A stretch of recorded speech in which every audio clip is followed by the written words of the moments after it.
Hello, my friend. You're watching this video because either you're a really big fan or you want to know how to grant course access reliably and repeatedly.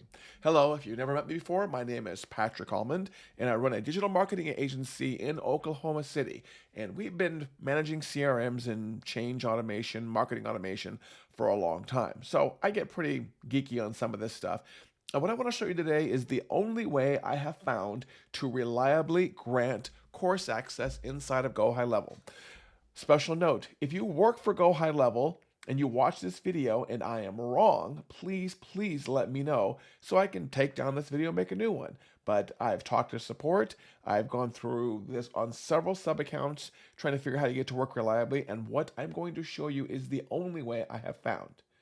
Note, it is not perfect, and you might not even be happy with it. But if you want something to be repeatable, scalable, and reliable, then you've come to the right place, because that's what I've done. I've figured out a way, I believe, to make it work every single time. Okay, so here we are inside of a membership area. This is my training instance. Um, what I've learned with the GoHighLevel course access process is, number one, the cool one-click login thing they give you to work does not always work.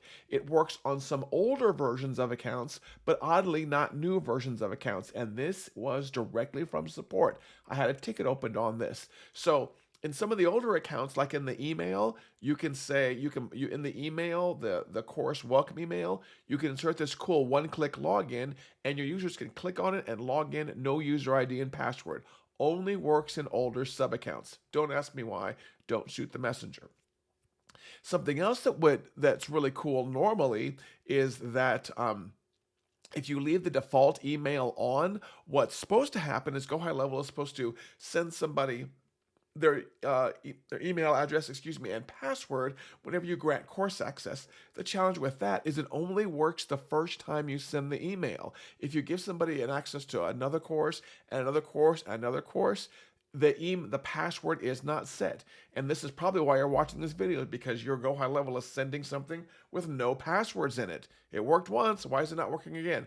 Again, I was told that was by design from support. So now all of a sudden you're sending emails with blank passwords in them. No bueno, horrible for customer service. So, hate that stuff. I build membership sites for almost every member. Sorry, it's Oklahoma and my allergies are killing me. I just shot some stuff up my nose. But this is what I've done. Okay, it's pretty simple. Here's my courses right here. Over here in automation, what I do is I have an automation that runs every single time course access is granted, specifically offer access, because all of your courses are tied to offers, and you can grant access to an offer or you can remove access to an offer, which is kind of like granting access to a course or removing access to a course. What does this do? The trigger here is whenever access is granted. So notice I have no filter on here for the course. So this is fired for every single one. What I do, here's a walkthrough through this. What I do, I'm going to skip that top part right here. What I do is, number one, always make sure in your workflows you assign stuff to users. We're going to tag that we send them that we send a reminder to ourselves that we've already sent this at least once, so we know, what, they've received the email at least once. And then the thing you want to see right here, what you're not going to be happy with, is what I do is I send them to the membership site. Excuse me. I send them to the membership site to set their own password with the forgot password process. Right now, you're probably filming. Why do I have to do that? Why do I have to make my users go through extra loops to do all this? You know what? Don't shoot the messenger. Again, this is the only way I have found that reliably gets people access to the course without bugging support, without you having to set their password for them, log in as them, and then manually email to them. The whole point of GoHighLevel is to automate and scale. This is how I automate and scale. So I send them to the basically membership site and say, click on forgot password and set your password. Okay? That's how you do it. That's how it's repeatable that I have learned. Now, let's cover what else is inside of this automation. Number one, I don't want to send it too frequently. So what I do when I come through, assuming I've gone through my no path here, which you will the first time, is I add two tags. One that says, yes, I've granted access at least once.